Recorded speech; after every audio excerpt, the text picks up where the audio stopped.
Gloire à Jésus. Amen. Parce que Dieu prend toujours de bonnes décisions. Amen. Il décide toujours de nous bénir. Il prévoit la chose pour nous. Et il a disposé la chose pour nous. Et la chose est déjà là pour nous. Est-ce que quelqu'un dit amen très fort? Gloire à Jésus. L'ennemi qui pense qu'il ne va pas lâcher prise, lâchera prise au nom de Jésus. Amen. Et je crois qu'il a lâché prise. Dis à quelqu'un, l'ennemi a déjà lâché prise. Est-ce que tu crois en cela même? Amen. C'est pourquoi cette année, aie des plans toi-même pour le Seigneur aussi. Il y a des personnes qui ne s'occupent pas de Dieu. Ce n'est pas bon.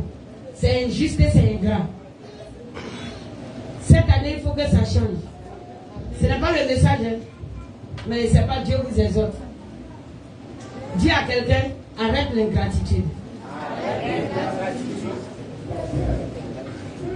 Qui croit qu'il n'est pas ingrat?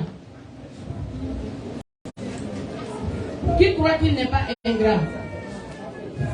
Tu n'es pas ingrat. Qui n'est pas ingrat? Il n'a qu'à lever la main. Qui n'est pas ingrat? Qui est reconnaissant à Dieu? Qui est reconnaissant à Dieu? Il va vous bloquer tout ce que vous allez voir. Chacun se demande. Maman a dit quoi? Pourquoi qu'elle lève ma main? Amen. Gloire à Jésus. Non. On ne peut pas être ingrat. Amen. Amen. Mais peut-être que on peut ne pas comprendre parfaitement ce que Dieu veut de nous. Est-ce que quelqu'un me comprend? Amen. Voilà. On peut ne pas comprendre ce que Dieu veut de nous. Mais l'esprit qui nous accuse n'est pas Dieu. Quelqu'un comprend cela? La Bible dit notre accusateur, c'est qui? C'est le diable. Voilà. Lui, il est celui-là qui nous oppresse et qui nous fatigue. Mais en même temps, dans les attaques du diable, un enfant sage de Dieu peut discerner la volonté de Dieu. Est-ce que quelqu'un me comprend? Dans les attaques du diable, lorsque tu as de la sagesse, tu discernes la volonté de Dieu. Si par exemple, je vais dire quoi par là? Si par exemple, dès que je prends ce lotus, je reçois des attaques. J'ai discerné ça un premier temps. Un autre temps encore, je reviens. Mais le lotus, ça tire mes regards. Dès que je le prends, je sens encore des attaques. À ce moment-là, qu'est-ce qu'un enfant de Dieu fait?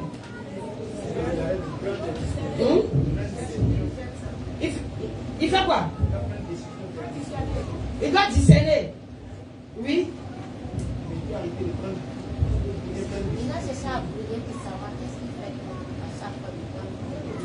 Pourquoi si chaque fois que je prends le lotus, il y a quelque chose qui se passe alors dans ma vie?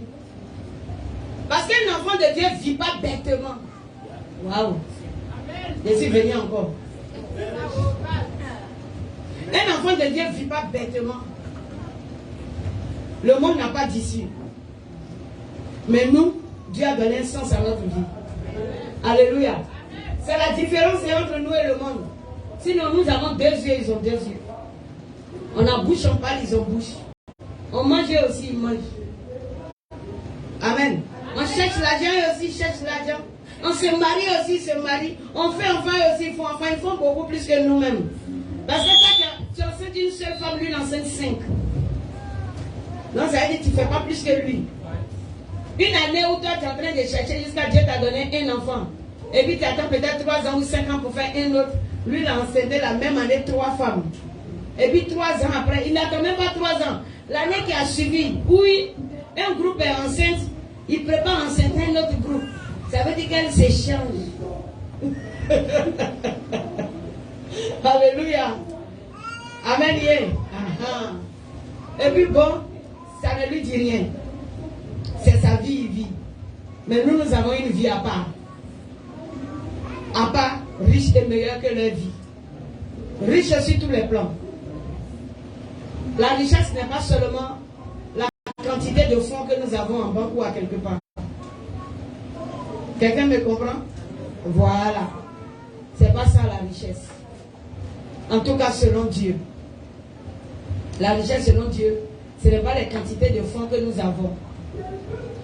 Peut-être que ces quantités de sommes-là viennent contribuer à la richesse que nous avons dans le Seigneur. Alléluia. Mais ce que nous avons, le monde n'a pas. Il y a la capacité, il y a la grâce, il y a la gloire de l'Éternel sur ma vie. Est-ce que c'est pas beau? Amen. C'est pas beau ça là? Le monde n'a pas ça. Le monde n'a pas ça. Le monde est dans la frayeur. Le monde est dans l'inquiétude, dans la peur. Mais nous sommes dans la tranquillité. Gloire à Jésus. Voilà. Nous sommes dans la tranquillité. Nous n'avons pas de crainte. S'il y a encore de la crainte dans la vie d'un enfant de Dieu où il a peur peut-être de mourir, il y a quelque chose qui ne va pas. C'est qu'il doit encore s'avancer dans les profondeurs de la vie chrétienne. Sinon, en réalité, pour ne pas exagérer, lorsque nous avons pleinement Jésus, la crainte de mourir n'est plus notre problème. Ça, ce n'est pas notre préoccupation. La crainte de mourir n'est pas notre préoccupation. Quand on sait que Dieu nous a conviés à une chose sur la terre, nous savons que nous sommes dans un temps où la mort même ne peut pas venir discuter avec nous. Ce n'est pas le temps. Parce qu'il y a des choses que je dois accomplir pour la gloire de Dieu. Je n'ai pas fini. Donc je ne suis pas à l'étape même de parler d'un débat. Quand je vois que tout est fini, un véritable chrétien même peut sentir ses derniers jours. Quand il sait que tout est fini. Alléluia. Ce que Dieu voudrait que je fasse, j'ai fini de faire. Amen. Voilà. Donc là encore, ça c'est une grâce, une richesse. Par rapport au païen qui se lève un matin, et puis bon, il ne sait pas ce qui doit lui arriver de la journée. C'est ainsi aussi pour certains chrétiens qui ne savent pas pourquoi ils appartiennent à Dieu et qui ont le souci du lendemain. Le Seigneur dit de ne pas avoir le souci du lendemain. Parce qu'à chaque jour suffit sa peine. Alléluia. N'est-ce pas qu'à chaque jour suffit sa peine? Ce qu'aujourd'hui me présente, regarde Jésus. Ce que demain me présentera, regarde Jésus. Ce qui en aura d'après-demain, regarde à Jésus. Et je n'ai pas de souci pour ces choses. Mais le Seigneur veut qu'un enfant de Dieu ait un seul souci.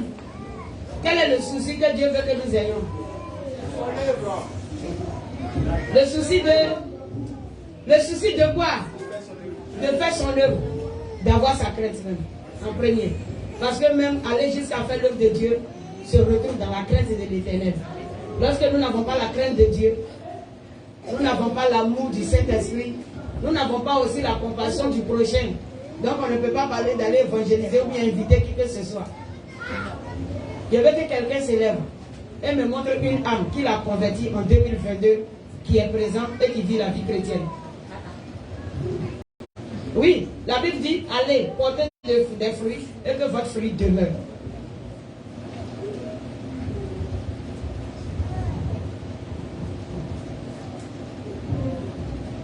Oui.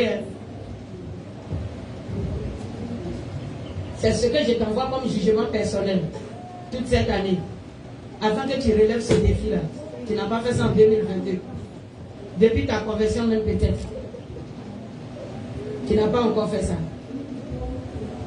Président de la jeunesse, montre-moi l'âme qui est présente, qui marche dans la voie de Dieu, qui est venu par de ton canal, et même qui est en train de devenir peut-être un pasteur. On peut évangéliser quelqu'un qui devient pasteur. Vrai ou faux? Voilà. Sans que nous ne soyons appelés à devenir pasteur. C'est pas forcé là. Mais c'est Yamien.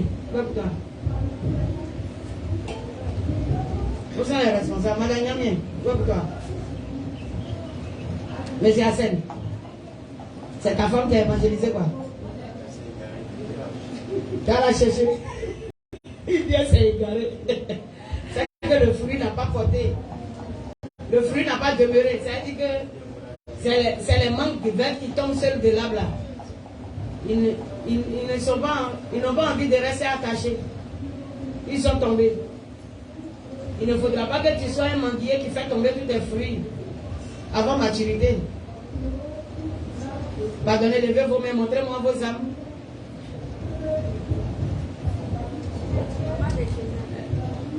Oui. Ouais. En tout cas, maman Marie, elle a évangélisé. La personne est là, non? Toi, tu n'as qu'à s'élever. Voilà. Elle est là. Elle est allée. D'accord. Sinon, elle est venue de la visite. Maman d'aide-moi. Ok.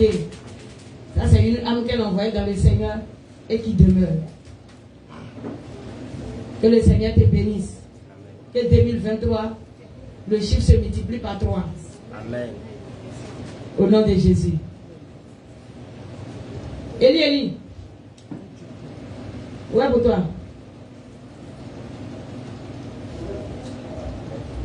Il n'y en a pas. Ah. Daniel, dans la fosse au lion. Où est pour toi? Mais c'est Casso, où est pour toi? Il arrive. Tiens. Lui aussi. Maman connaît.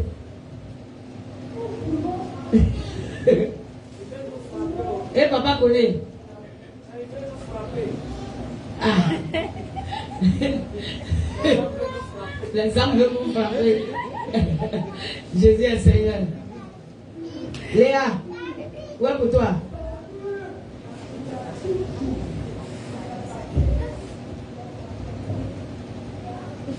Ah.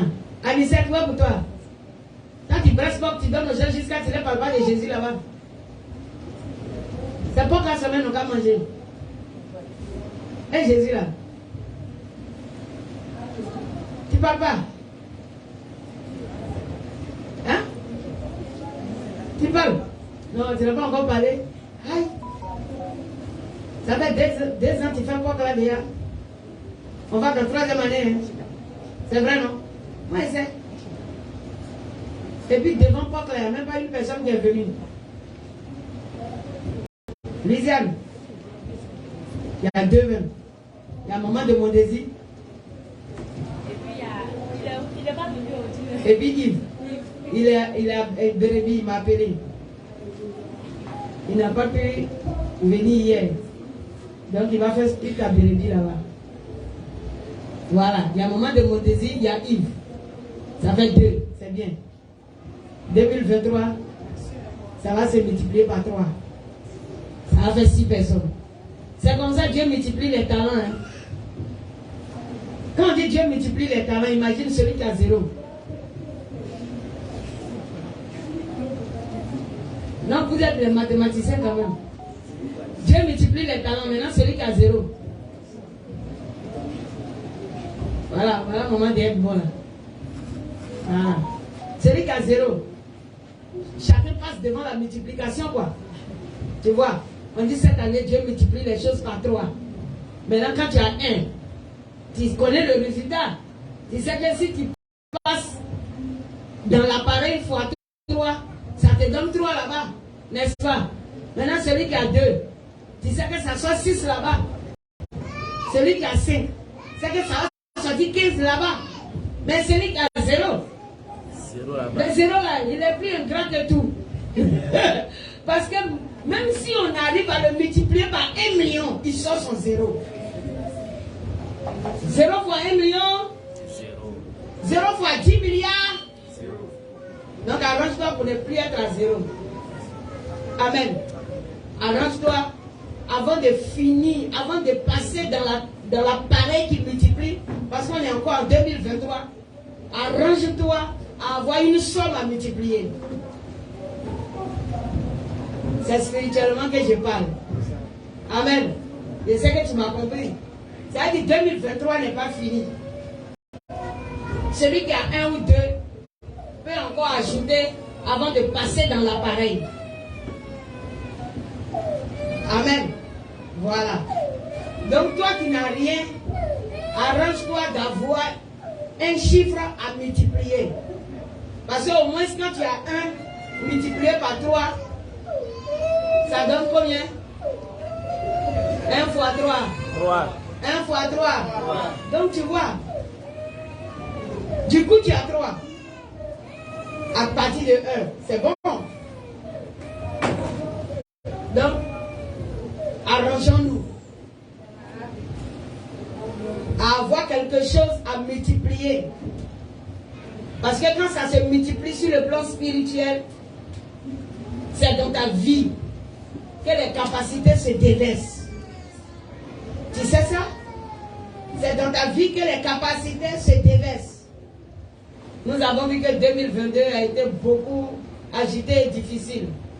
Amen. Amen, amen. Et le Seigneur nous promet des grâces en 2023. La bataille n'est pas terminée. Un enfant de Dieu ne doit pas dormir pour dire 2022 est passé. Parce que les grâces de 2023 vont commencer à se faire sentir à partir de juin. Moi, je vous donne en même temps la révélation. Ça veut dire que sur le plan spirituel, il y a encore un tiraillement actuellement où nous sommes. Vous avez la grâce, hein? Vous recevez les profondeurs. Il y a encore un tiraillement. Donc, ce qui va véritablement te positionner dans la victoire doit provenir de la sagesse que tu as. Le Seigneur a besoin que tu aies de la sagesse pour ne rien perdre. Sinon, ça est déjà là. Alléluia.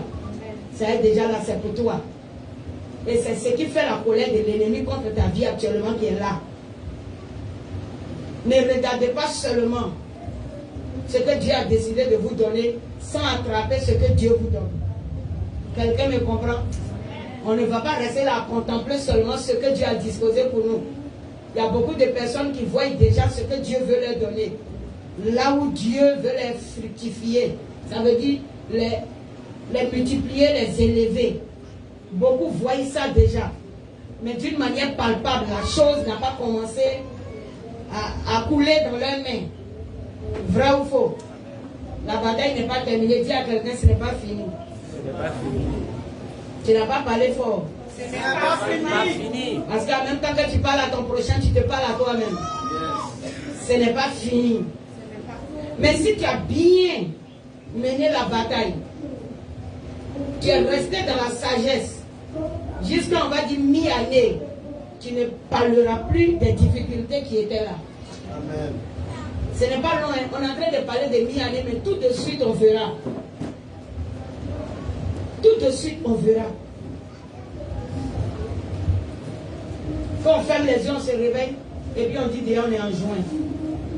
C'est pas comme ça les jours passent. Rapidement.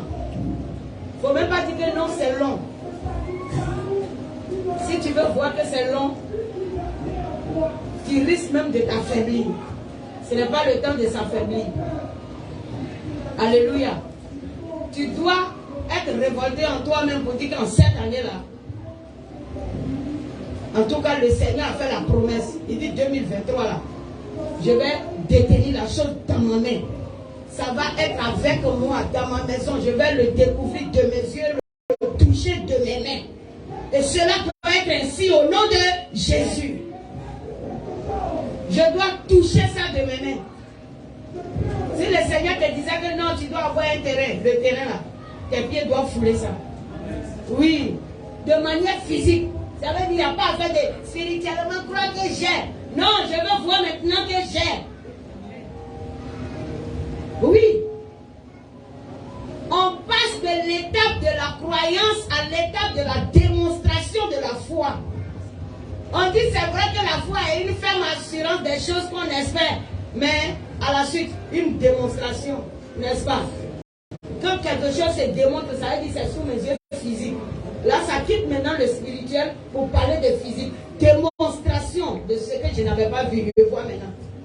Je ne voyais pas, c'était la foi. Que oui, je possédais. S'il s'agit d'une guérison, il faut que la guérison se démontre à mes yeux. que j'étais guéri, mais il y a des séquelles que je sentais dans mon corps physique. Ça doit s'arrêter. Quelqu'un me comprend? Alléluia. C'est comme ça que les choses doivent se passer. Cette année-là, la manifestation physique de la bénédiction promise par l'Éternel sur ta vie doit se réaliser. Est-ce que quelqu'un est d'accord avec ça? Acclame Jésus, merci.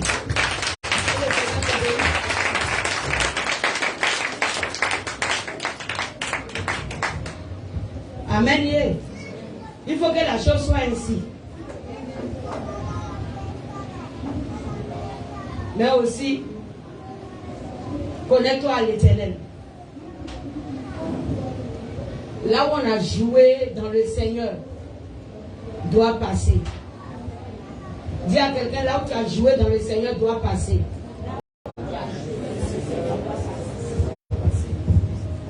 Il y a des personnes, quand ils sont découragés, ils ont un problème spirituel, ils sont découragés, ils ne voient pas de solution.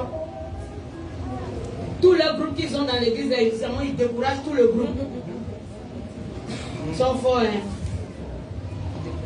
Ils ne se laissent pas exhorter, hein.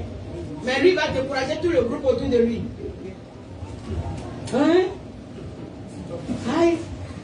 Il y a des personnes là, Satan les a tellement étudiées que quand il veut attaquer une église, ce sont ces gens de personnes là qu'il frappe. Parce qu'il sait que si lui là, il a frappé là, il est fort. Il est expert en découragement.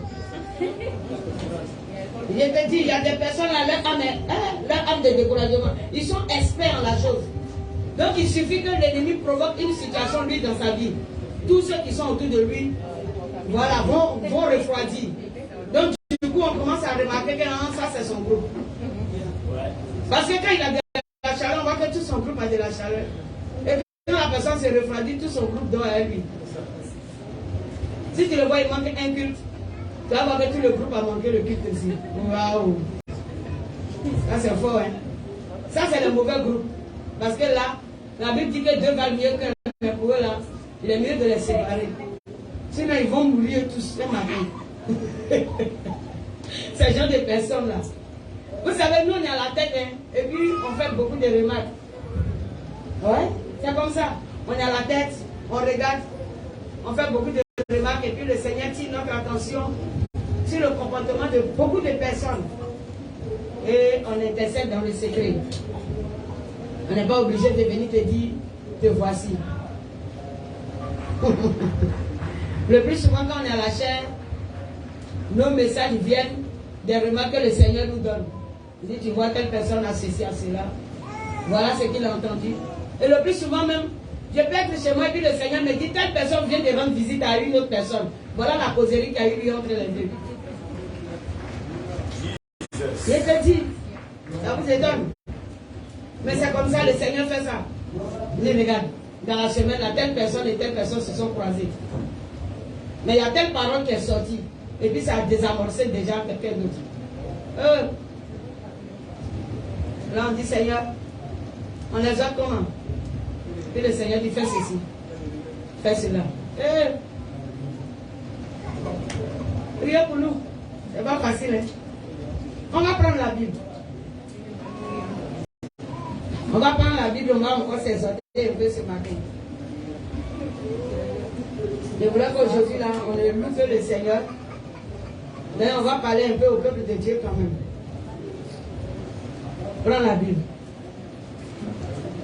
On va voir un peu ce qui a permis à David quand même de conserver sa victoire.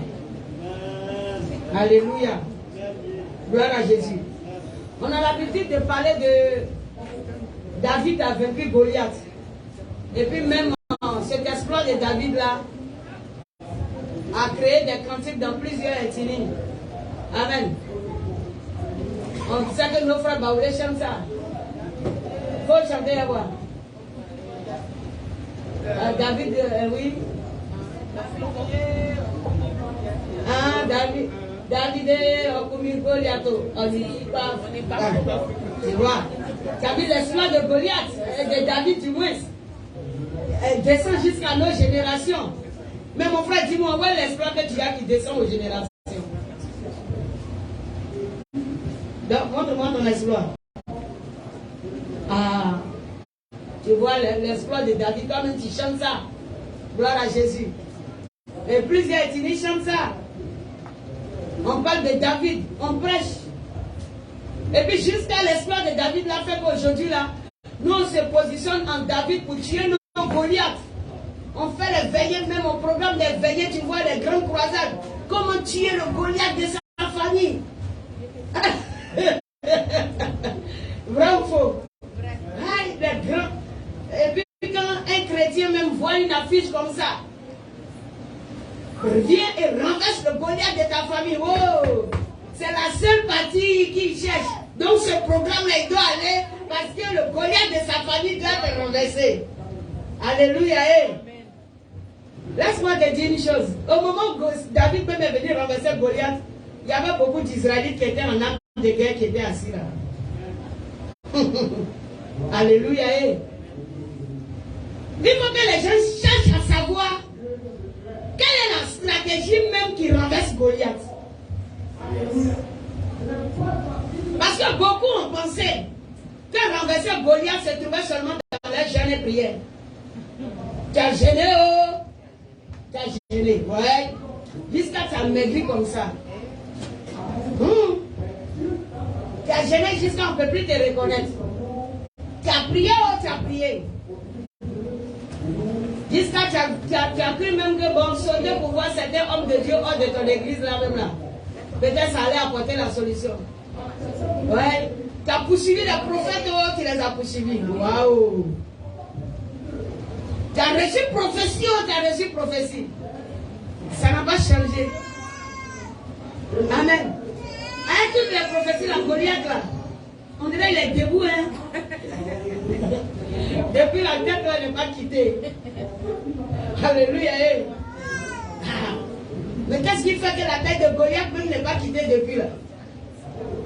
Il y a des gens là depuis leur conversion. Le Goliath là, on le frappe seulement. Mais vos Goliath là, c'est maintenant ses chaussures sont devenues solides. C'est maintenant son casque est devenu bien dur. C'est maintenant même son armure s'est fortifiée. Il y a d'autres là, même les jeunes et prières là même là. C'est ça qui donne boisson à leur Goliath. Goliath va me boire il boit les jeunes et prières et puis il est calé. Il ne bouge pas. Alléluia. Mais qu'est-ce qui ne va pas? Est-ce que Jésus a quitté son trône? Jésus a quitté son trône? Non. Acclame-moi le Seigneur, je vais voir.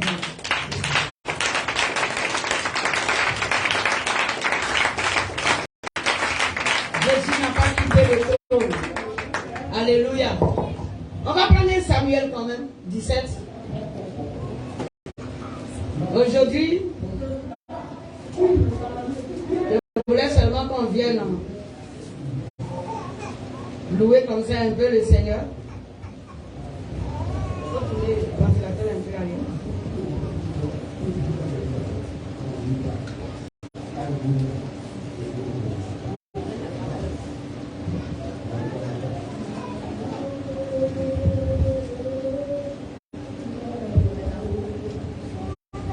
Ok. On va chercher ensemble c'est le secret de la victoire de David sur Goliath. Alléluia.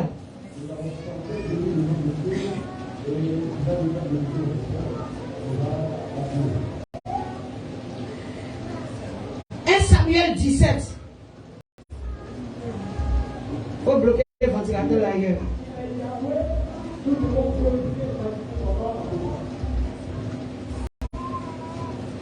Samuel 17. À partir du verset 12, nous allons voir certaines choses.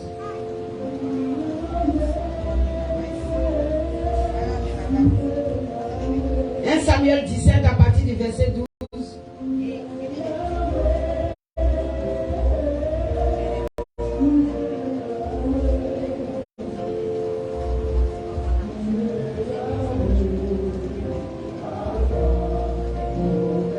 Oui.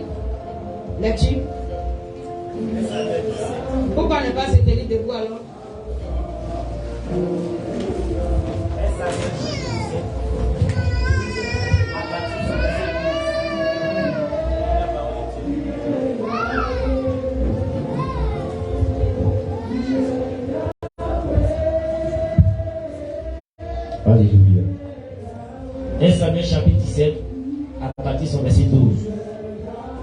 Or, David était fils de ce Éphratien de Bethléem, de Juda, nommé Isaïe. Son père était Isaïe. Qui avait 8 Il fils. avait 8 enfants. Et qui, du temps de Saül, était vieux, avancé en âge.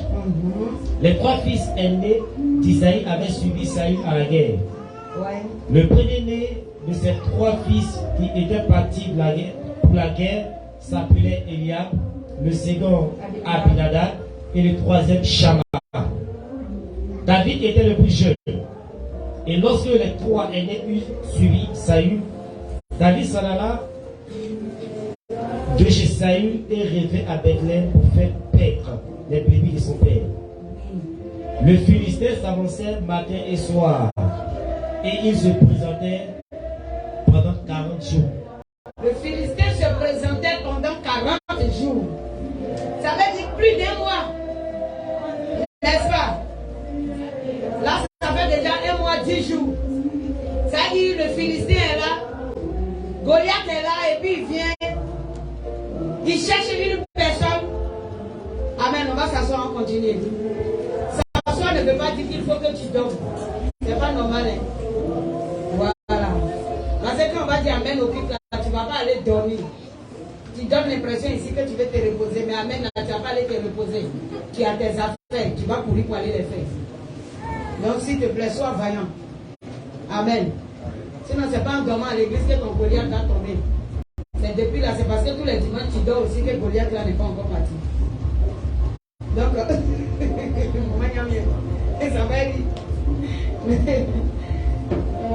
C'est pour nous exhorter. Amen. Gloire à Jésus.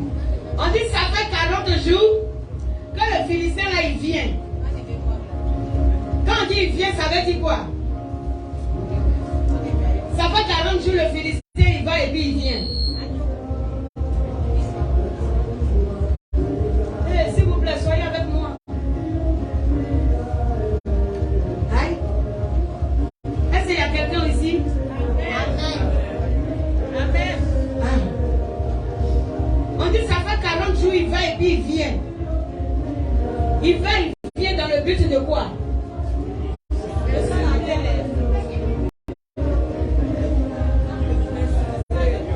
veut dire qu'il y avait la guerre entre Israël et Palestine. Gloire à Jésus. Et chacun était de son côté. Et chaque camp avait peur de s'élever le premier au fait pour affronter l'autre. Donc ce qu'ils ont trouvé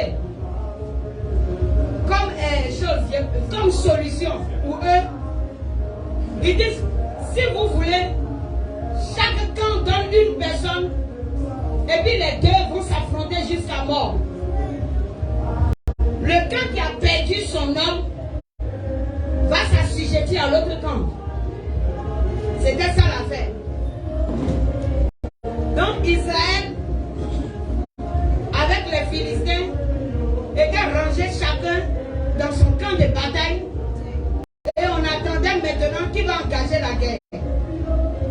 Les Philistins ont donné Goliath. Ils ont donné Goliath. Le chef des Philistins, lui cherchait en ce temps un homme grand de taille de 4 mètres. Parce que la Bible nous dit que quoi? Lorsque les Israélites sont venus posséder Canaan, il y avait au fait des géants. Vous comprenez un peu? Mais Israël, parmi les Israélites n'étaient pas des personnes géantes. Mais eux, ils savaient l'Éternel, le Dieu des armées. Vous comprenez un peu? Et c'est l'Éternel qui était leur âme de combat. Alléluia. Donc, arrivé au fait à Canaan, la guerre n'est pas terminée.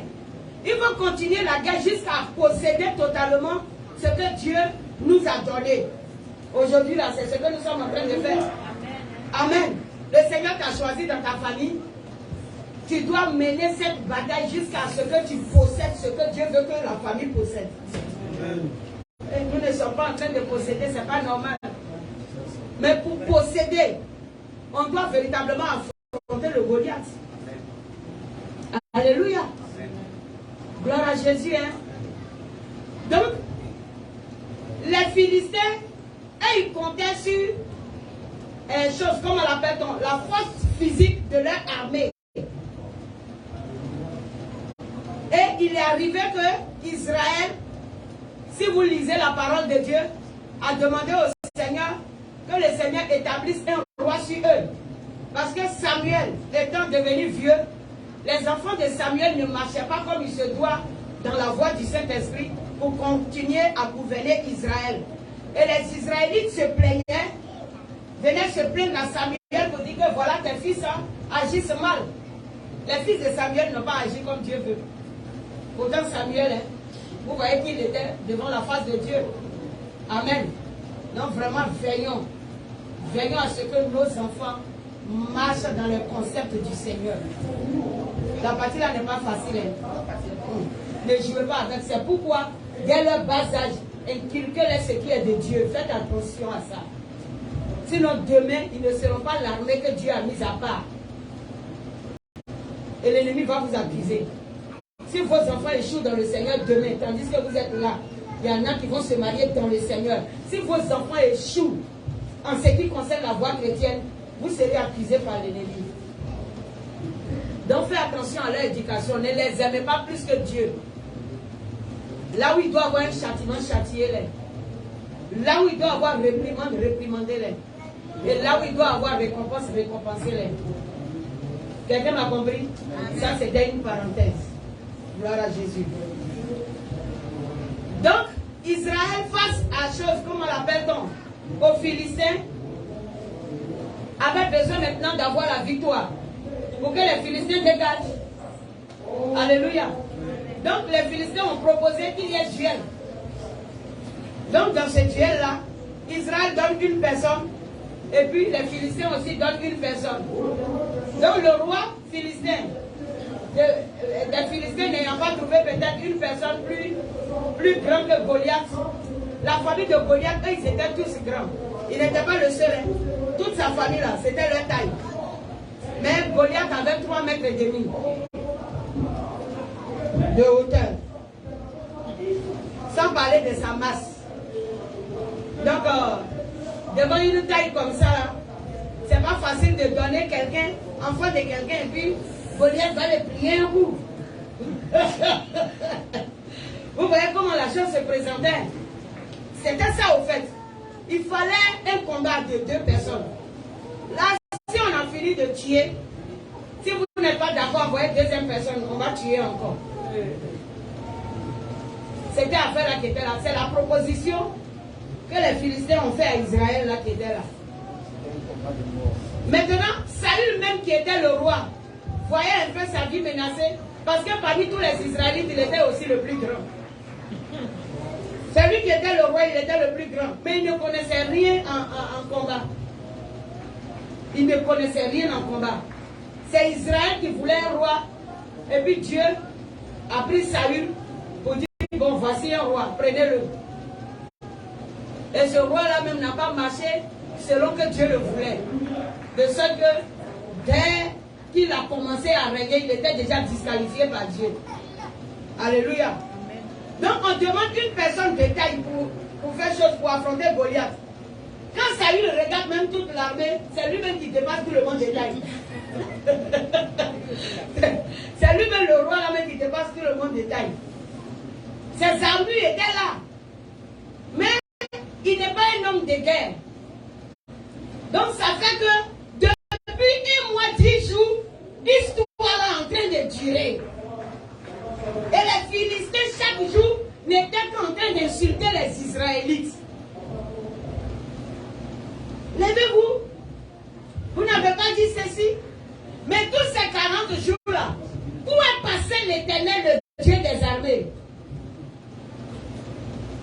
L'Éternel ne parlait pas. Mais est-ce que ce n'était pas son peuple? Tu as dit qu'il observait, non? Bien sûr, il observait. Quelle observation Dieu aussi faisait en ce temps? Quelqu'un peut me dire quelle observation Dieu faisait? Oui. Qui aura le courage de se lever? Chaque Israélite a oublié ce que l'Éternel a la capacité de faire et chaque Mon frère, tu as trop contemplé la taille du Goliath de ta famille. Tu l'as trop contemplé. Quand on dit il y a quelque chose de net, tu dis oui. On dit que même dans ma famille là, ça veut dire tout ce qu'on te dit là, quand tu mets ça sur, c'est lui qui est en train de réaliser. Regarde moi, tu lui donnes de la force. Je ne me marie pas, on dit oui, c'est dans la famille là. Qu'on dit même chez mon papa là, que non, mon arrière-grand-mère là. Toutes les situations qui t'arrivent, enfant de Dieu, il y a quoi même? Toujours, il faut que toi tu trouves que c'est dans ta famille, la chose est quittée et puis c'est en train de submerger ta vie. Le Jésus que tu as accepté là, tu l'as déposé où? Sur toi-même ta vie. Tu l'as déposé où?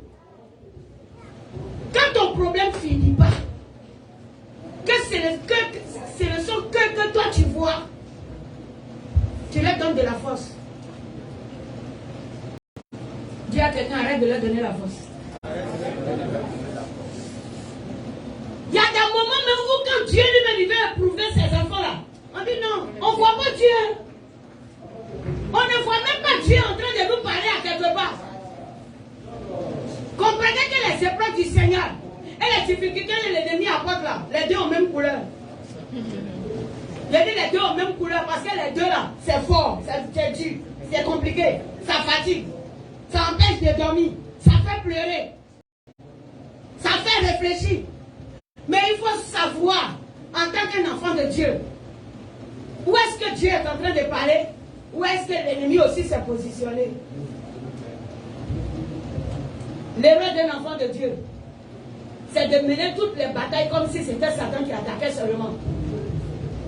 Normalement, on ne doit pas traverser les épreuves en tuant des gens. Le Seigneur est en train de faire traverser une épreuve. Et puis tu es là. Toi, je te tue. Je te tue. La quoi? Au moment où tu es en train de tuer, la personne que tu tues n'est pas là. Tu tues quelqu'un que tu ne vois pas. Emma est fatiguée. Faut te réveiller. Alléluia. Là où le Seigneur veut qu'on tue, on ne tue pas souvent. Et là où le Seigneur ne veut pas qu'on tue, on est en train de tuer. Gloire à Jésus. Dis à quelqu'un, la sagesse est importante pour la vie chrétienne. Oui. Sagesse et discernement. Salomon n'a pas eu le temps de demander ça à Dieu. Parce que là, ce que Dieu lui confiait était véritablement une grosse tâche. Le Seigneur t'a choisi dans ta famille. Le salut de la famille qu'il est en train de te confier est une grosse tâche. Mais oui, le salut, il y en a, il ne faut pas dire que moi-même, mes parents sont convertis. Même je vois si tes enfants attendent ta sagesse pour pouvoir comprendre qui est Jésus et puis avoir la victoire demain. Parce que tu as mal fait là. Où l'ennemi a échoué dans ta vie, il va venir sauter pour tomber sur tes enfants. C'est qu'en réalité, tu ne l'as pas tué. C'est parce qu'il vit qu'il vient à tes enfants. Quelqu'un me comprend? C'est parce qu'à quelque part il vit. Sinon, s'il est mort là, il ne va pas venir sur tes enfants. Les enfants vont continuer maintenant dans un autre programme. Et non dans le même programme de toi, tes familles qui n'avaient pas connu l'Éternel. Vous avez connu Jésus aujourd'hui pour que les enfants soient sauvés demain. Alléluia. Nos parents n'ont pas connu hier. Nous avons vu les difficultés que cela nous a laissées. Donc vous allez encore mal mener ce combat pour que les enfants encore continuent dans le même Goliath qui ne meurt pas. Ça n'a qu'à s'arrêter. Dis à quelqu'un, ça doit s'arrêter. Ça doit s'arrêter. Alléluia. À partir de moi, ça doit s'arrêter. Même si ce n'est pas fini dans la vie de mes frères, mais dans la vie de moi, mes descendants, ça doit finir. Est-ce qu'on comprend ça? Même si Hassan n'a pas pu sauver tous ses frères, mais les enfants, les David, les Priscille qui sont en train de sortir de lui, là, doivent connaître le chemin. Et encore, ils vont aller encore demander à Hassan, on dit lien de famille là, c'est qui je dois tuer, que ça ne va pas. Cette étape-là ne doit plus avoir lieu. Alléluia. Il faut que nos enfants qui descendent de nous soient des générations que le Seigneur va utiliser pour sauver d'autres peuples encore. Oui, c'est comme ça, ça doit être. Alléluia. C'est comme un jour, mon fils Antigniel m'appelle et me dit, on a eu une veille là.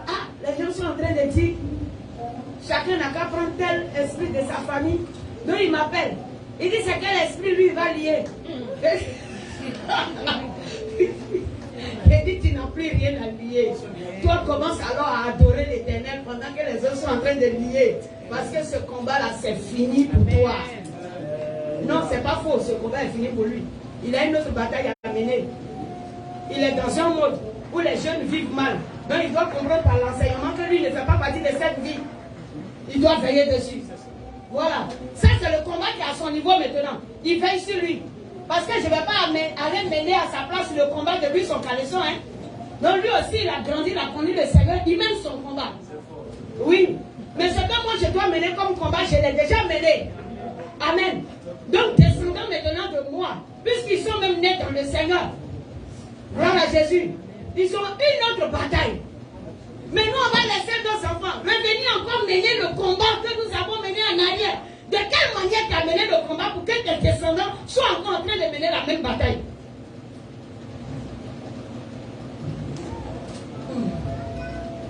Je crois que je parle à un enfant de Dieu. Alléluia. C'est vrai, hein, je vous interpelle. En réalité, ce n'est pas normal. Chaque enfant doit à son tour, en grandissant, ils sont sortis de nous en grandissant, on leur a déjà inculqué la chose, et ils vont analyser pour saisir Jésus. Si l'enfant n'a pas saisi Jésus, c'est maintenant lui-même qui a créé son propre problème. Alléluia. Mais nous devons les envoyer à connaître que le Dieu que nous avons servi, ou que nous avons choisi de servir, est le véritable Dieu. Alléluia. Si eux aussi ils ont embrassé cela, la génération où on tue tous les liens de famille depuis là, ça va s'arrêter. Les liens de famille vont devenir Jésus-Christ de Nazareth. Alléluia. L'héritage de la famille va devenir Jésus en fin de compte. Il faut que Jésus reste comme un lien pour ta famille. Et puis les autres esprits qui avaient lié depuis nos parents, à partir de toi, s'arrêtent. Est-ce que tu peux dire aux esprits que c'est à partir de moi, vous vous arrêtez? Alléluia. À partir de moi, vous allez vous arrêter. De sorte que ceux qui vont sortir de moi n'auront plus affaire à vous. Si Israël avait bien mené le combat pour posséder Canaan comme Dieu veut, est-ce que la guerre allait continuer? Est-ce que la guerre allait continuer? Le Seigneur leur a dit, voici, moi je livre vos ennemis entre vos mains. Détruisez tout et puis n'ayez pas compassion. Mais ils ont voulu orienter Dieu. Le plus souvent, le chrétien veut orienter Dieu. Ils ont voulu orienter Dieu. Non, ceux-là. Dans le livre de Josué, il y a d'autres qui ont pris du pain, des présents, ils sont venus croiser Josué. Pour dire que nous savons que vous êtes un peu plus fort. Les Gabaonites. Merci, les Gabaonites.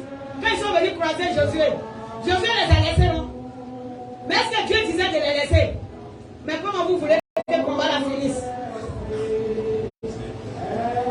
Vous voyez un peu. Avec le combat chrétien, le combat de la vie chrétienne, pour ne plus voir Goliath devant de toi, il y a des choses que tu ne dois pas faire dans la légèreté. Il y a des choses là, on ne fait plus ça dans la légèreté. Alléluia. Il est dit que quoi? Nous continuons la lecture, frère. On va continuer. Oui. Isaïe dit à David. Isaïe dit à David, son fils. Propre tes frères ce épha de grain rôti, oui, et ses 10 pains. Et coupe au camp vers tes frères. Coupe au camp vers tes frères. Porte aussi ces 10 fromages au chef de leurs milliers. Ah oui, ça veut dire le capitaine qui est à la tête. Tu verras si tes frères se portent bien, et tu m'en donneras des nouvelles sûres. Ils sont avec Saül et tous les hommes d'Israël dans la vallée de Télémètre, faisant la guerre aux Philistins.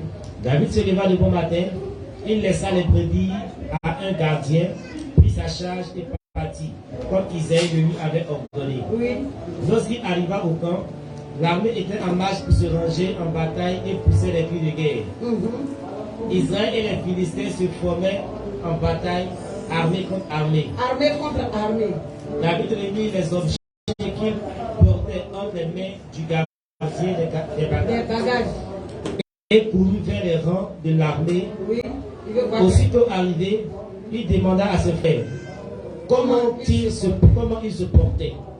Tandis qu'il parlait avec eux, voici, le Philistin de Gath, nommé Goliath, s'avança entre les deux armées hors des rangs des Philistins. Il tint les mêmes discours que précédemment et David les entendit. Ça veut dire qu'il était déjà dans le discours depuis longtemps. On dit que Goliath tenait un discours. Pendant 40 jours, matin et soir, merci. Il vient et puis il tient le même discours. Mais quel est le discours que Goliath tenait? Quelqu'un peut me dire les phrases de Goliath? Pour ceux qui aiment méditer la parole. Qu'est-ce que Goliath pouvait être en train de dire? Il les maudissait par ses dieux. Donc, donnez-moi des phrases qu'il peut dire. Dites. Hein? Oui, bon, votre Dieu chien pourri. Vous ne pouvez rien faire. Et puis lui peut citer ses dieux. Au nom de Pavana, au nom de Tantan, je vais vous détruire. Donc il prend le nom de ses dieux. Et puis il brandissait pour insulter Israël. Waouh! Israël a oublié qu'il est. Est-ce que vous voyez un peu comment la chose est? Hein? Ça veut dire comme un gros béninois qui vient. Il dit faut tout le temps, faut tout sapata. Faut tout le temps, et puis il cite pour menacer. Je vais lui dire au nom de Jésus-Christ de Nazareth, j'ordonne à tous tes vaudous de te tuer, il va tomber sur vous. C'est ça mon Dieu. J'ai dit au nom de Jésus. Vaudou dans, il fléchit genou. Sapata, il fléchit genou. Rebioso, il fléchit genou. Elebeo, il fléchit genou.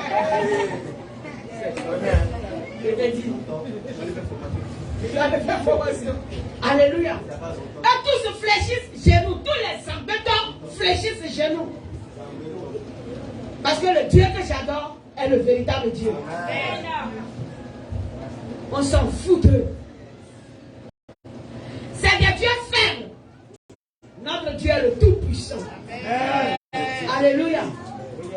Tu n'as jamais appelé le Dieu de ton village pour lui dire toi tu es un faible. Parce que tu as peur de son nom. Aïe. Tu as peur de son nom. C'est tout. Il faut le véritable combat là, tu connais son nom. Tu te réveilles à 1h du matin. Tu adores l'Éternel. Tu rentres dans une adoration jusqu'à 2h. Quand on va dire 3h du matin, tu l'attaques par son nom. Toi, quel Dieu de mon village. Aujourd'hui, je te convoque là où je suis.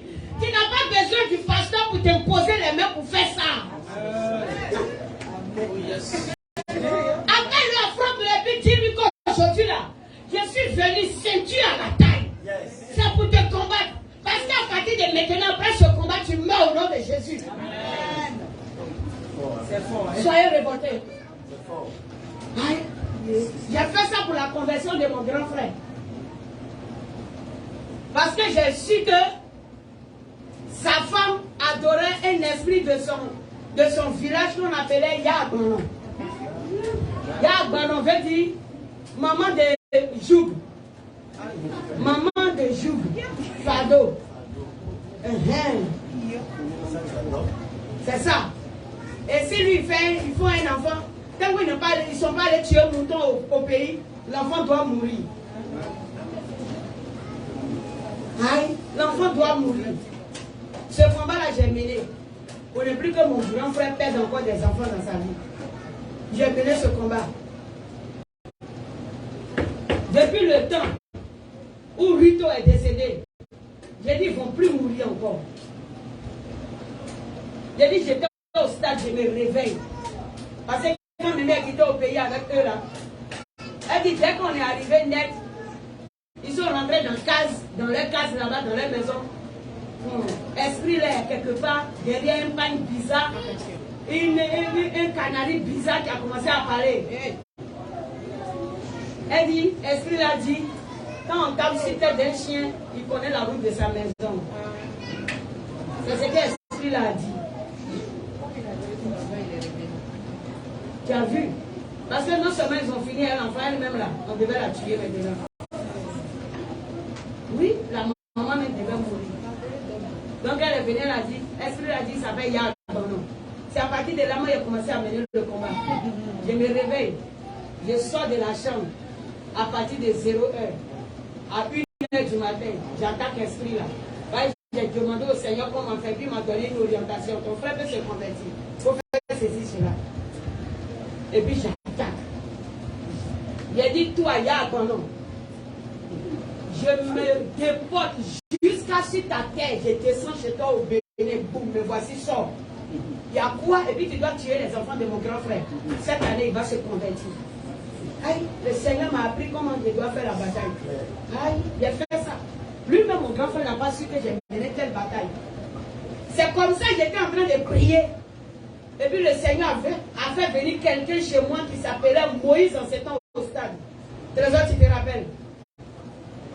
Le jour là, quand avec Moïse, je suis arrivé chez mon grand frère. Et puis on a commencé à parler, on a commencé à lui parler de Jésus. L'onction m'a saisi. C'est ce jour-là qu'il a accepté Jésus. Le Seigneur a tout planifié. Non, c'est parce qu'on ne peut pas tout raconter. Sinon je ne vais pas prêcher. C'est le jour-là qu'il a accepté Jésus. Et puis le Seigneur lui disait ce jour-là, je me souviens encore, qu'il faut que tu sois déterminé parce que c'est toi qui enverras ta femme à la conversion. Tandis qu'en ce temps, sa femme avait fait une amitié avec une maman qui la conduisait à l'église. Et puis il dit, mais ma femme va à l'église. Elle dit, oui, elle n'est pas encore convertie. Mais ta détermination enverra ta femme à la conversion. Parce qu'elle est encore beaucoup derrière.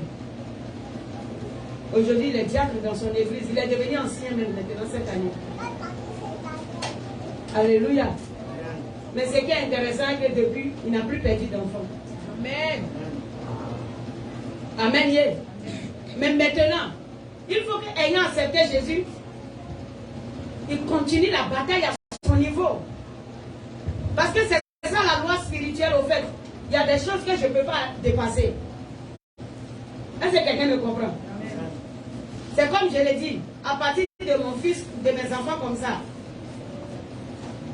ils doivent mener aussi des batailles qui sont à leur niveau. Je ne vais pas dépasser ça pour aller faire ça dans leur vie. Mais lorsqu'ils seront dans leur bataille et que quelque chose va se présenter sur le chemin, alors je peux encore aller à leur secours. Vous comprenez un peu? Donc pouvoir envoyer nos familles à la conversion, quand ils sont encore dans le monde, il y a des batailles que nous pouvons mener pour que l'incrédulité soit brisée afin qu'ils parviennent au Seigneur.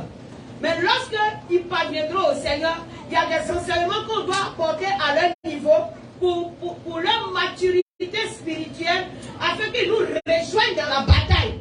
Quand ils nous rejoignent dans la bataille, ça fait deux forces pour les autres personnes qui restent encore dans la famille. Donc toi seul, tu ne vas pas envoyer toute ta famille, mais le Seigneur va permettre que tu aies quand même une personne qui s'ajoute à toi, afin qu'étant deux valent mieux que... Oh, quelqu'un me comprend? Acclamons Jésus.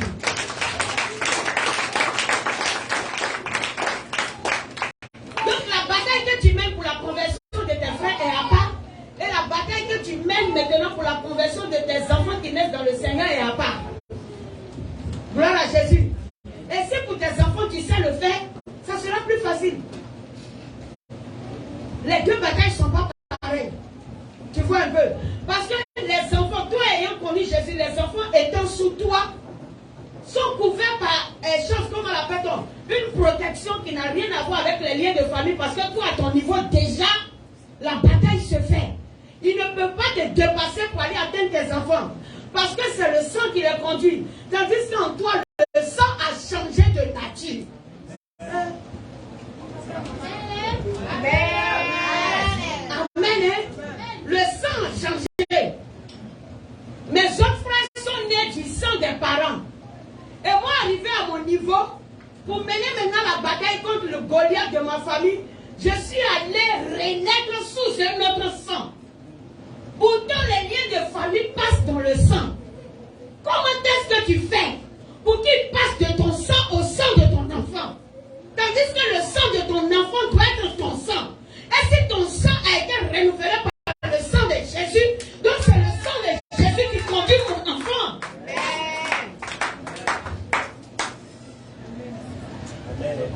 C'est propre, c'est le spirituel. Vous comprenez, non? On parle des liens de famille. Donc c'est liens de sang. Donc si le sang vient à changer, ceux qui sortent de ce sang-là sont étrangers à la famille que j'avais connue. Oui ou non? Donc ce Goliath-là, qui devait combattre rien que mon sang, ne doit plus maintenant voir le sang qu'il doit combattre dans moi, mes enfants. Vrai ou faux? S'ils viennent encore retrouver leur sang là-bas, c'est que le rêve vient de moi. Le rêve vient de moi. Peut-être l'ennemi va chercher à les combattre d'une autre manière. Et non par le sang. Parce que le sang a changé ici où je suis. Alléluia. En moi, le sang a changé. Est-ce qu'en toi, le sang a changé? C'est ça. Le sang doit changer de nature. Le germe ne doit plus être le germe des parents. Je suis maintenant un germe juste. La Bible parle d'un germe juste. Quand Goliath combat l'injustice, tandis qu'en Jésus-Christ de Nazareth se trouve la justice de Dieu. Alléluia. Donc, du coup, Goliath ne va pas dépasser mon étape jusqu'à tomber sur mes enfants. La justice va crier. Parce que le sang de Jésus crie plus fort que celui d'Abel. Le sang d'Abel a crié. Et la Bible déclare Abel le juste. Donc imagine le sang de la justice de Jésus. Le cri que ça donne devant le trône. Pour que Goliath traverse mon sang pour aller atteindre mes enfants. Le sang de Jésus en moi. Je suis une âme de bataille, de délivrance pour ma famille. Oui. Et c'est ce que le Seigneur veut que tu sois. Acclame Jésus, s'il te plaît.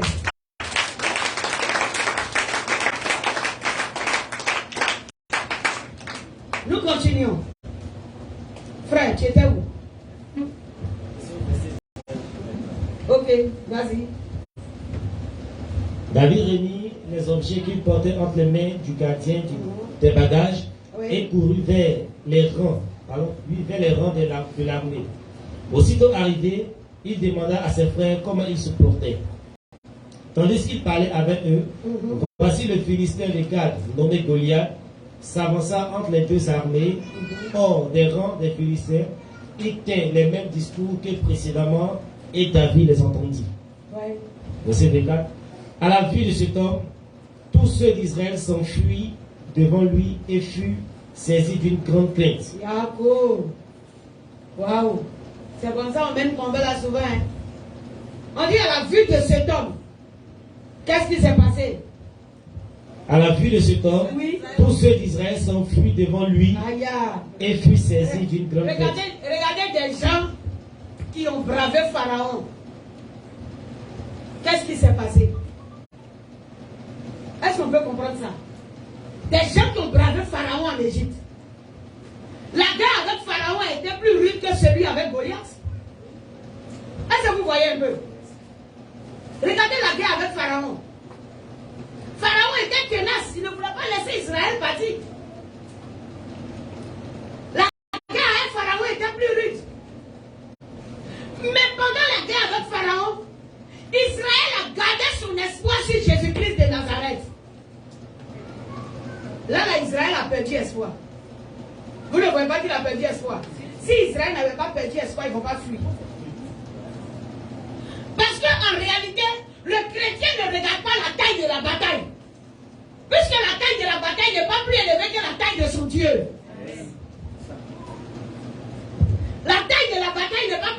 la taille de Dieu. Il n'y a pas une situation qui vient au-devant de toi qui est au-dessus des capacités que l'Éternel a mis en toi. Impossible. Il n'y en a pas. Tiens-toi debout un peu parce que tu sors là. Acclame Jésus. Comment dormir ici?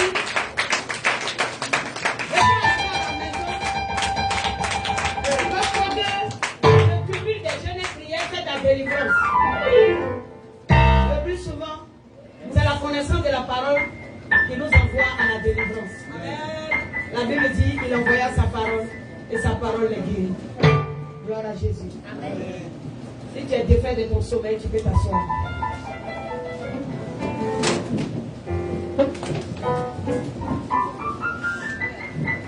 Si tu penses que tu es assoupi, tu peux te lever toi-même sans qu'on ne te dise lève-toi.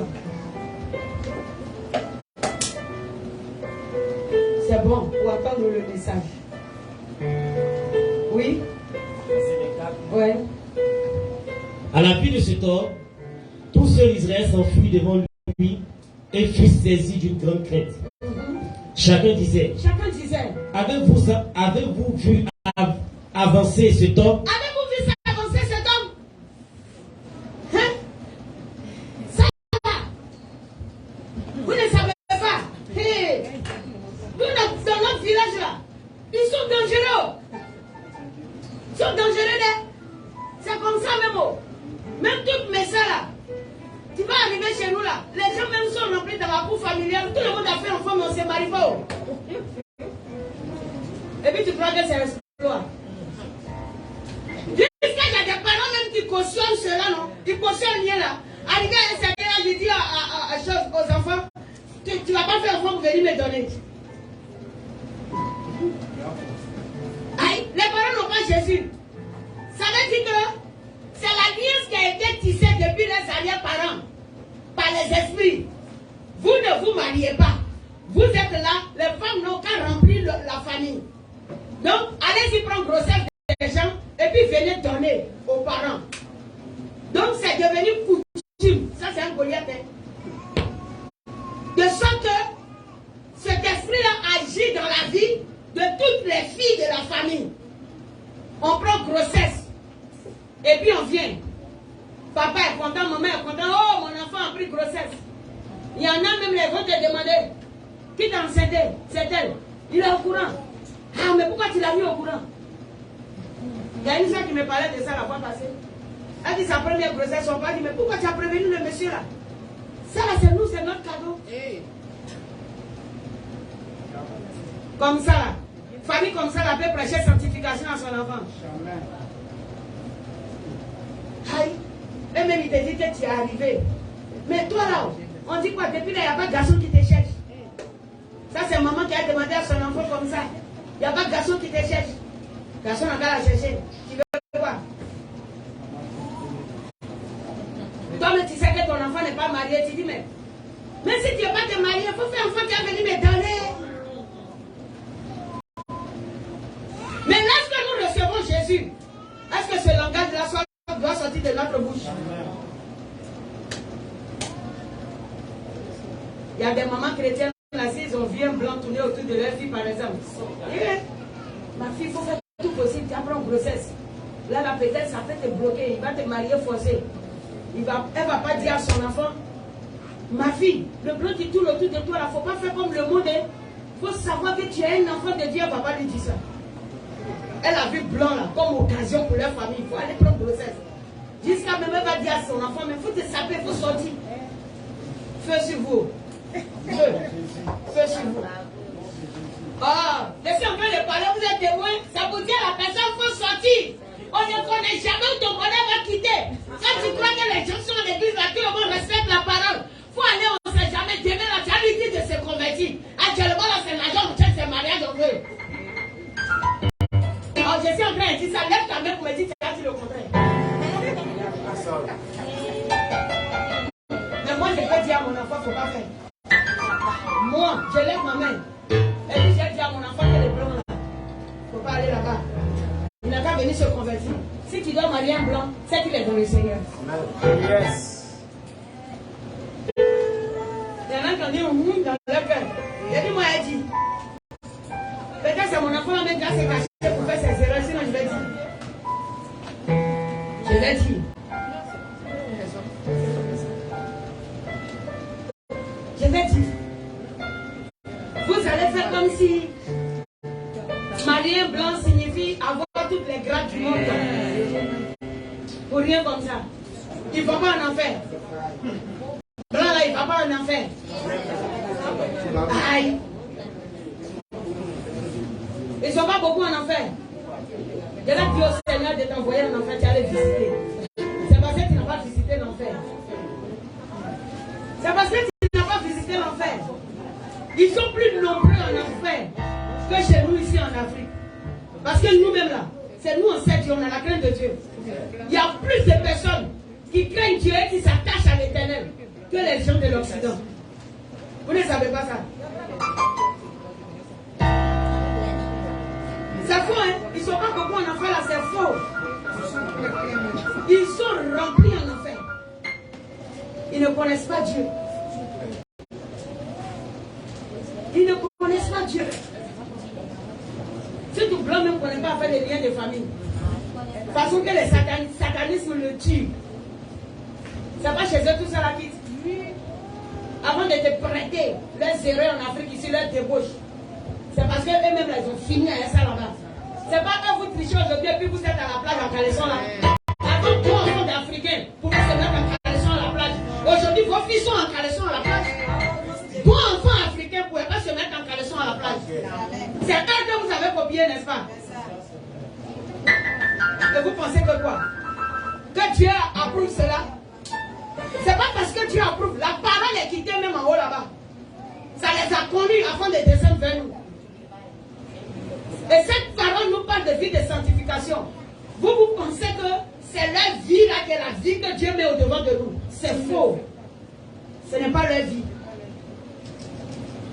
Ce n'est pas leur vie. Jésus aussi là-bas. On leur prêche cela. La sanctification. Ne pas se tatouer. Ne pas faire ceci, cela. C'est Jésus, on trouve toutes ces choses-là.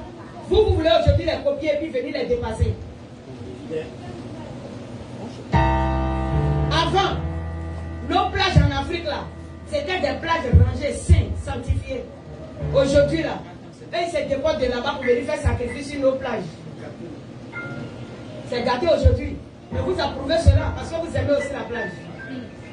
Vous aimez la plage aujourd'hui, vous les enfants de Dieu là. Vous prenez tous vos enfants, c'est là-bas que vous faites distraction. Interrogez le Seigneur. Le Seigneur dit que ce n'est pas notre milieu. Parce que quand tu vas, tu te promènes avec tes enfants à la plage. Ils vont contempler tous ces papas qui sont dans leur caleçon. Ton enfant n'a jamais vu le dessin du sexe de son papa. Il est en train de voir pour quelqu'un à la plage. C'est pas toi qui allais lui montrer ça. Quand ils sont dans leur caleçon, c'est le dessin du sexe qui est là, au devant d'eux. Tu envoies ton enfant à la plage, tu vas fermer ses yeux bien. Tu dis non, on est parti faire des choses, prendre de l'air, on va manger, on va boire, c'est pour les faire sortir. Tu ne les fais pas sortir dans les grands programmes chrétiens, tu les fais sortir de cette manière. J'étais en train de leur montrer la voie. Après, tu as dit que Goliath n'est pas parti. Mais Goliath était à la plage quand vous êtes parti. Donc Goliath a vu en même temps qu'ils sont ses compagnons futurs.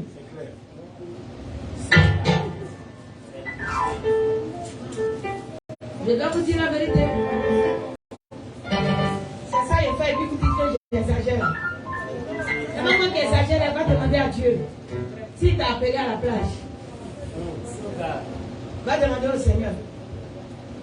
Et lorsque tu analyses la sagesse de Dieu, il ne va pas t'appeler là-bas. Il ne va pas t'appeler là-bas. Parce que sa parole a écrit quoi? Tu ne dois pas regarder la nudité de ton frère. Et le frère ne doit pas voir la nudité de sa soeur. Ni le cousin la nudité de sa cousine. Amen. Ni le père la nudité de sa fille. Mais papa est à la plage. Il a mis son caleçon. Maman à la plage. Elle a posé son cilice. Voilà leur poil qui déborde à gauche, à droite dans le caleçon. Les enfants se promènent à côté d'eux. Chacun est en train de faire la rébate future.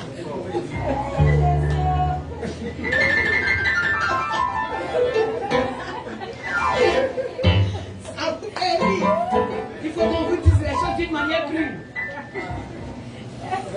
Non, dis-moi, tu fais à la plage sans regarder ça là. Tu fais arrêter quelqu'un dans son caleçon pour dire qu'il faut porter habit. Qui t'a appelé là-bas? Au moins si tu es à l'église ici, que quelqu'un rentre ici en caleçon, on peut parler, non?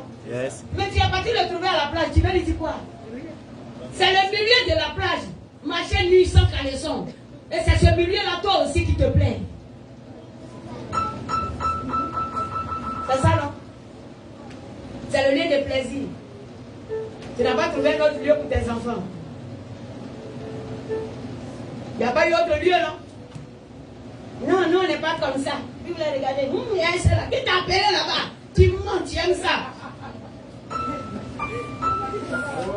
Elle a regardé. Il y a un seul là. Ok, la soeur est en train de regarder.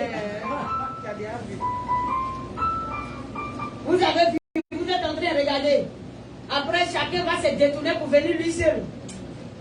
Oui, parce qu'il avait vu quelque chose, il veut bien voir son live. Il veut voir plus encore son live. Et puis si tu quittes là-bas, tu vas venir nous dire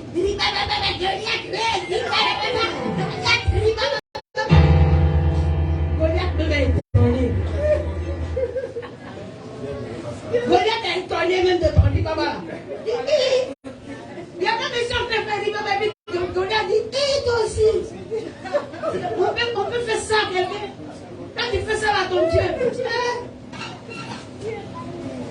pourquoi tu fais ça? Hey, on était ensemble là-bas, non? Un frère me disait qu'il a croisé un pasteur. Il est parti la nuit à la plage à 0 heure. Il a vu un pasteur en ville ici qui était avec une copine. Derrière les rochers dans une bonne position. Il a dit, tu es parti faire quoi? Toi-même, tu étais, c'est que tu étais à une seule. Parce que 0 heure là, tu n'es pas allé seul. Parce que tu es marié. Ta femme était à la maison. Donc tu as fait quoi là-bas? Il dit, hé maman. Il dit, non, il n'y a pas hé maman. Il a dit, tu voulais me parler du pasteur. Mais c'est ce que tu es en train de me dire toi-même de toi que je viens d'entendre. Là, le pasteur, moi, il m'en fout de lui. Donc c'est toi qui es en face de moi. Arrête de faire ça, mon petit. Il dit, tiens. Non, je l'ai attrapé en même temps. Et ça, c'est ce qu'il a fait. Et puis il a voué en fin de compte, lui, que c'est ça. C'est ce qu'il a fait. En plus, c'est sûr en Christ, il a soulevé. Oui, en plus, c'est sûr en Christ, les deux sont chrétiens. Et puis lui, il est marié. Quoi? Non, il n'est pas ici. Les deux ne sont pas ici. Si c'est bien ici, là, il y a les deux qui sont là tout de suite. C'est le pasteur. Il a vu que nous, pour le pasteur, c'était trop gros comme péché. C'est ça, il a dit. Et c'est le pasteur là, tu as vu, mais si la confesse son aide, toi et puis le pasteur, vous êtes dans quel camp? C'est pas la même chose. Mon frère, tu les vois, ils sont à la chair, eux-mêmes, ils se cherchent. Il a dit, chacun lui et puis cherche le ciel. Ah, bon. La prédication qui sort, sachez que l'esprit vous parle. Après ça, là, nous-mêmes, on regarde prédication et puis on veut marcher selon la voie de Dieu. Chaque jour, on cherche. Hier, j'étais dans la bonne voie. Aujourd'hui, il faut que je sois sur la bonne voie. Demain encore, il faut que je sois sur la bonne voie. Si tu penses que ce que je te dis est trop compliqué, que tu ne peux pas marcher selon ça, moi, je m'en fous. Ce n'est pas ma parole. C'est que si moi, j'ai fini de faire ce que Dieu veut que je fasse. Et puis, je m'en vais, je suis pour devant. Si vous voulez la rester à la maison, j'étais dans la rester 2 personnes. Et puis, je continue mon chemin. Frère, allons-y. Et ceux qui pensent que Dieu a besoin de servent l'Éternel. Et que ceux qui pensent que Satan a besoin de jouer le jeu dans l'église. Allons-y. Verset 25. Oui. Chacun disait, avez-vous vu avancer cet homme?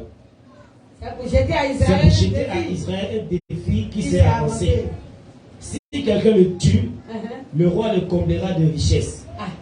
Il lui donnera sa fille. Et il affranchira la maison de son père en Israël. Alléluia.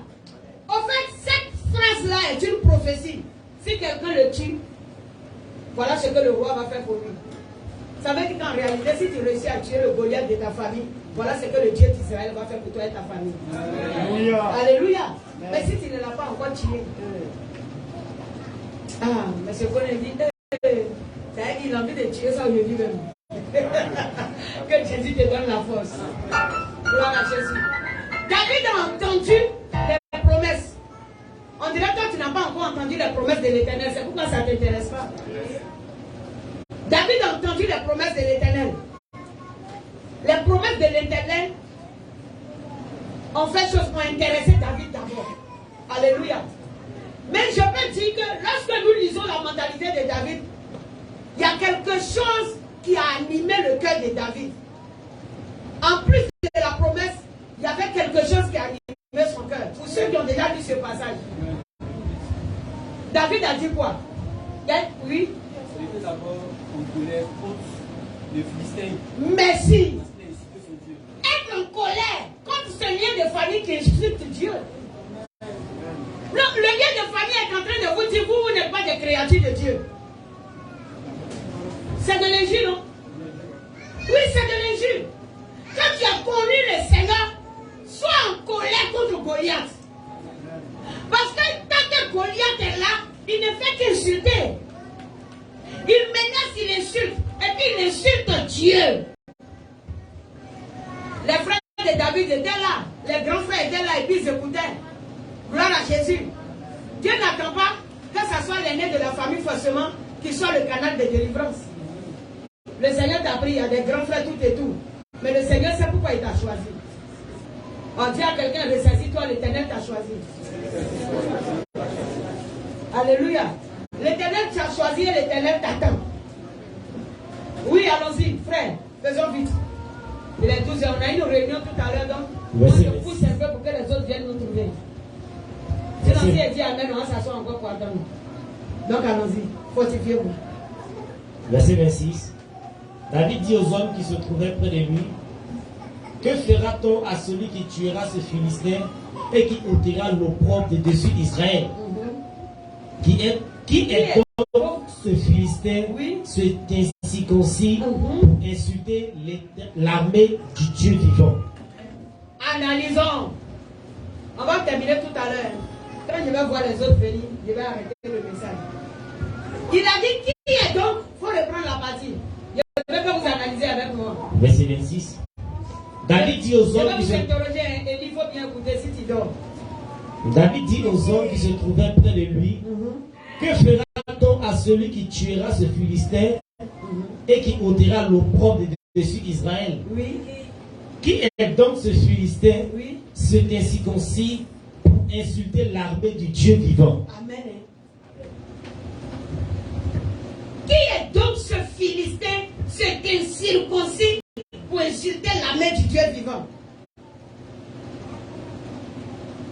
Est-ce que quelqu'un peut me dire un peu comment David a analysé cette colère? Est-ce que quelqu'un peut me parler?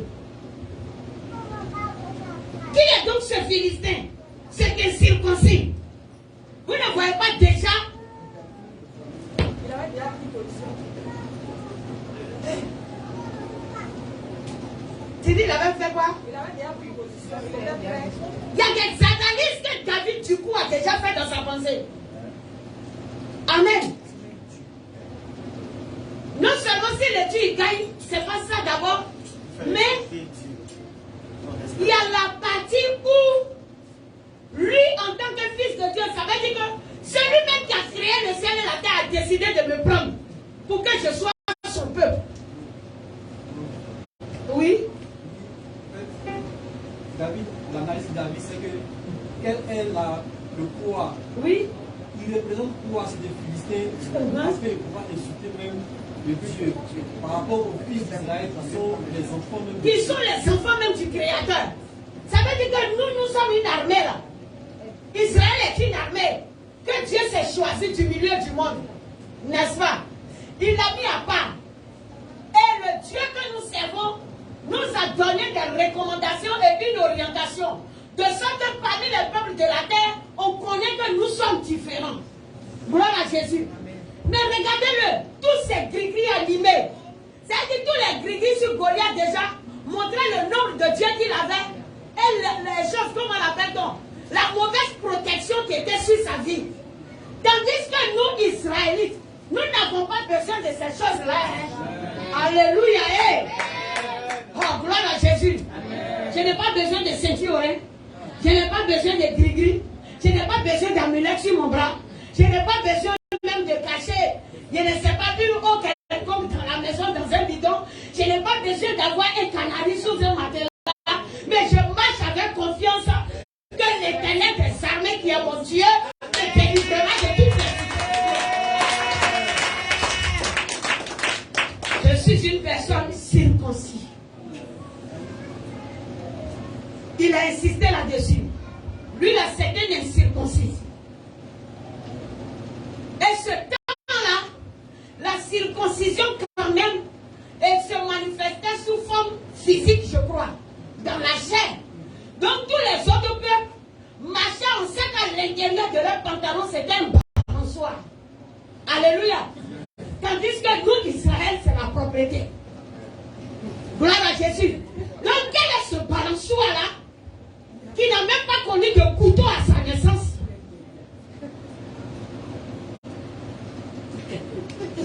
Aïe! Et c'est normal. Mais c'est vrai. Il a dit c'est ça. Aujourd'hui, c'est ça notre grade. Alléluia. J'ai tout abandonné pour le Seigneur Jésus. Et si je dois souffrir, je suis d'accord de souffrir pour Christ. Alléluia. Mais quel est ce vent mal intentionné qui va venir se lever au-devant de moi pour me donner des menaces, pour dire que lui veut faire ceci et cela? Je te creuse la tombe. Non. J'ai dit je te creuse la tombe. Au nom de Jésus. Et avant que tu ne cherches à parler de ton histoire, tu as déjà un cadavre au cimetière. C'est ça l'autorité que Dieu nous a donnée. Je te creuse la tombe. J'ai fait un jour de délivrance de quelqu'un. Et puis, cette dernière qui est venue attaquer lui a dit, je déclare au nom de Jésus à partir d'aujourd'hui, parce que je savais qui était là, qui venait attaquer. J'avais déjà prévenu. Je savais. Et le jour que l'attaque est arrivée, j'ai fait exprès pour faire la délivrance là devant certaines personnes qui ne croyaient pas. Et là, j'ai donné la parole de menace. On était ensemble à 9 000. Elle s'appelait Elisa. Qui a connu Elisa? Tu as connu Elisa, non? Je sais qui elle était. Mais on l'avait mis dans le groupe d'intercession, elle est là. Ils aiment ça, groupe d'intercession. Elisa, la femme baoulée là. Oui.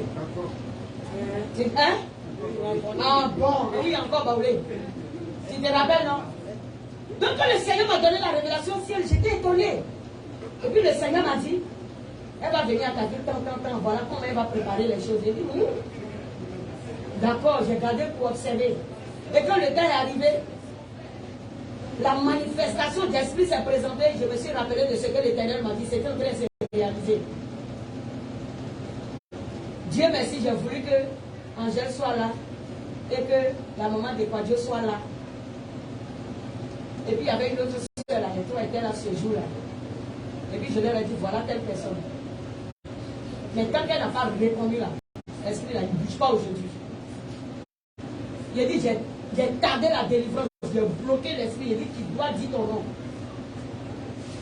Je leur ai dit ça en secret, sans que la personne ne sache que j'ai parlé. Il a dit, l'esprit qui est là, qui est venu attaquer telle personne là. En ce temps-là, j'étais en pleine délivrance de grâce quand Jean-Pierre est venu. Jean avait achevé la fille chez moi pour me créer problème. Or que le Seigneur m'avait déjà prévenu. Et l'homme de Dieu a voyagé, puis je recevais autant.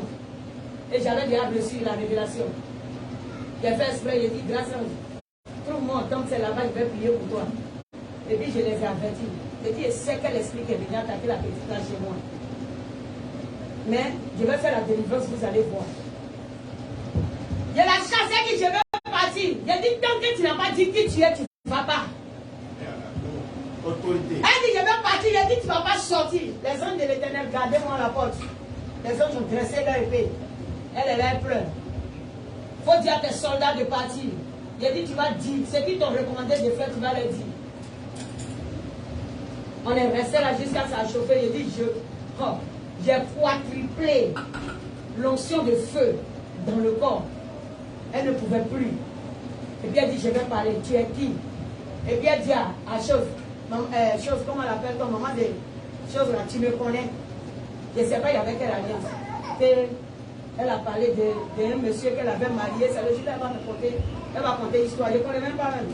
Tellement je ne connaissais pas l'histoire, j'ai oublié. C'est eux qui se sont rappelés. Je ne sais pas si c'est un germe bien à un moment de quand elle a parlé, là, j'ai marié telle personne qu'elle connaît dans tel campement. Je ne sais pas si elle a eu 2 enfants, la personne, quand elle a commencé à parler, ils sont étonnés. Ils disent, mais, hey, c'est la personne là qui est là. J'ai dit, ok, si on vous disait, vous allez dire, Madame Kasso a menti. Mais elle va dire son nom. J'ai dit, tu as fini de raconter. Maintenant, dis-moi ton nom. C'est moi, Elisa. J'ai dit, ok. Maintenant, Elisa, à partir d'aujourd'hui, je vais ouvrir la porte, tu vas sortir. Dès que Satan t'envoie encore une réunion quelconque, tu es renvoyé vers moi, dans mon périmètre, pour toucher à quelqu'un que le Seigneur a mis sous mon alliance, sous ma couverture. Tu meurs le même jour au nom de Jésus. C'est compris? Elle lui sort. 2 mois après, elle a tenté, elle est morte. De là à là. 2 mois après, elle a tenté, elle est morte. On a seulement fait l'annonce, Elisa est morte. J'ai dit, ok, il fallait qu'elle respecte ce qui a été dit. Donc, prenez bien conscience. C'est ça, être enfant de Dieu. Acclame Jésus. Les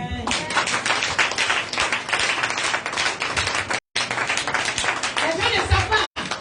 Mais moi, je sais. C'est tout. C'est la même chose. Voilà Madame Kone qui est là. C'est comme ça qu'Assouma Koulibaly Tassouma est mort. N'est-ce pas, Madame Kone? C'est tout. C'est dans la délivrance là que les esprits ont dit non. Voilà telle et telle personne sont allées voir Koulibaly Tassouma. Pourquoi on puisse envoyer telle chose dans sa vie?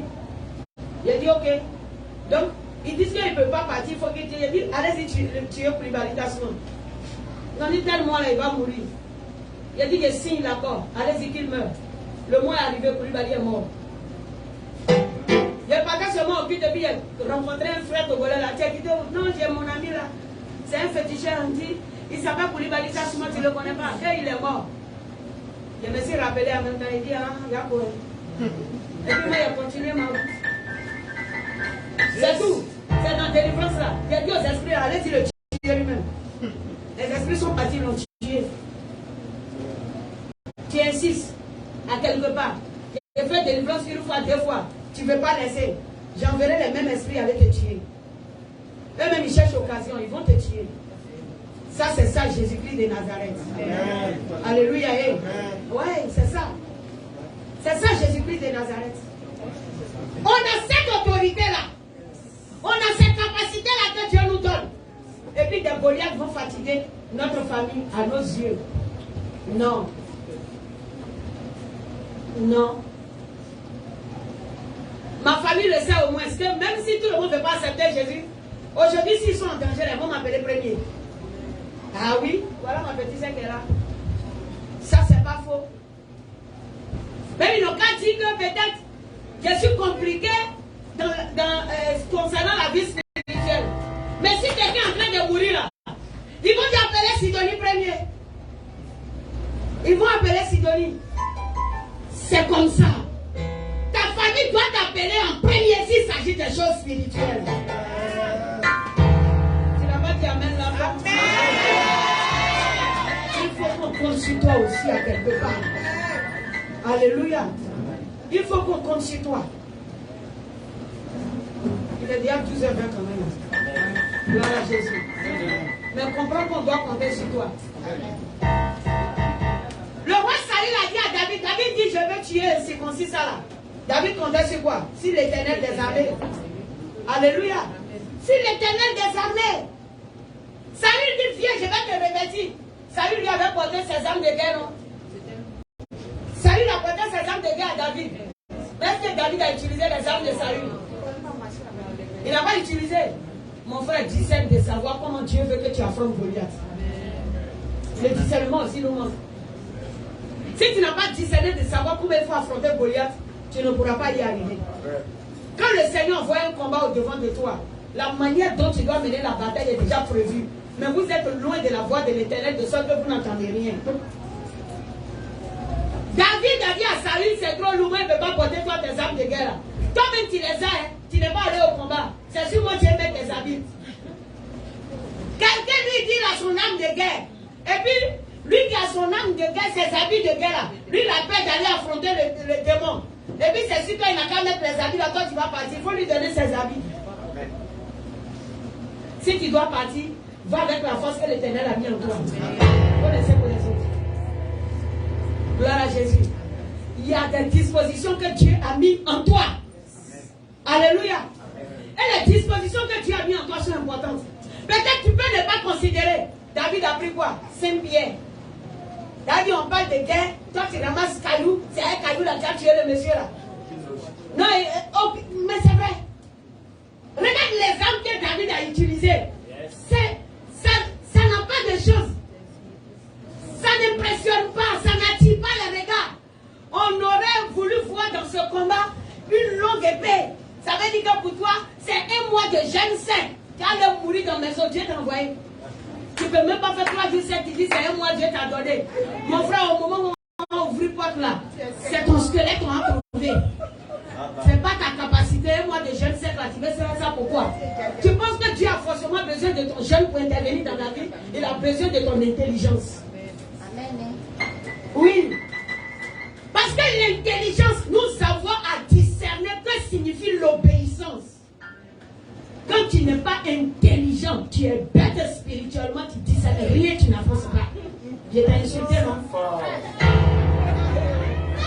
Ah, c'était un jour non, il faut qu'on vous parle mal pour que vous vous réveillez. C'est le temps de vous parler mal. Sinon, Dieu me dit, vous montrez des apparences comme si le Seigneur était un menteur.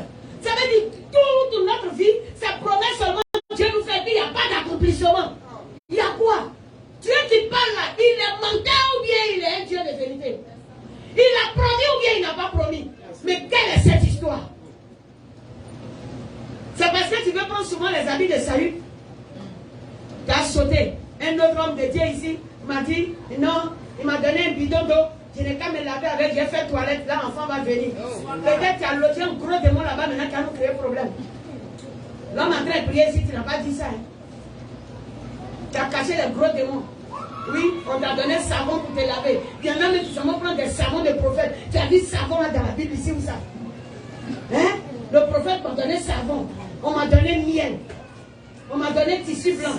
Hein? On m'a donné du sel. Hein? Ça veut dire que toi-même tu as perdu ta saveur. Donc il faut qu'on te donne du sel. Ça ne pourra pas t'assaisonner. Ça ne pourra pas t'assaisonner. Tu as enlevé tout ça là où? Oui, il m'a mis sous 10 jours de jeûne. En tout cas, lui-même il a gêné avec moi. Quand il a gêné là, lui-même il a eu la révélation que l'esprit qui fait ça de ma famille là, il est assis sur un fauteuil, il est gros comme ça. Tu n'as même pas honte. Toujours envoie le même esprit là, ça ne te fait pas honte. Il t'a rien dit de plus qu'il a augmenté ton problème. Parce que tout le temps de jeûne qui a parti faire là, c'était pour voir envoyer un gros esprit. Aïe. Mais tu n'as pas changé.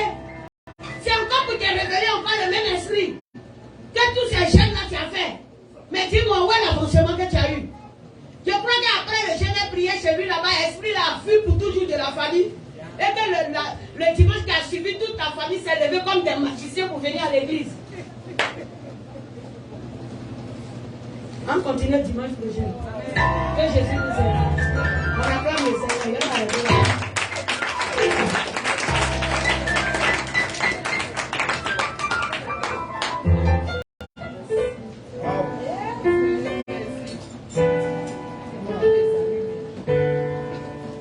Sagesse et discernement. Ça pourra tuer Goliath. On n'a pas fini dimanche, on verra bien. Jésus est Seigneur. Il y a des merveilles encore devant. Comme le temps est parti, on ne peut pas tout dire en un jour. Dieu est trop gros, on ne peut pas parler de sa parole en un jour. Alléluia.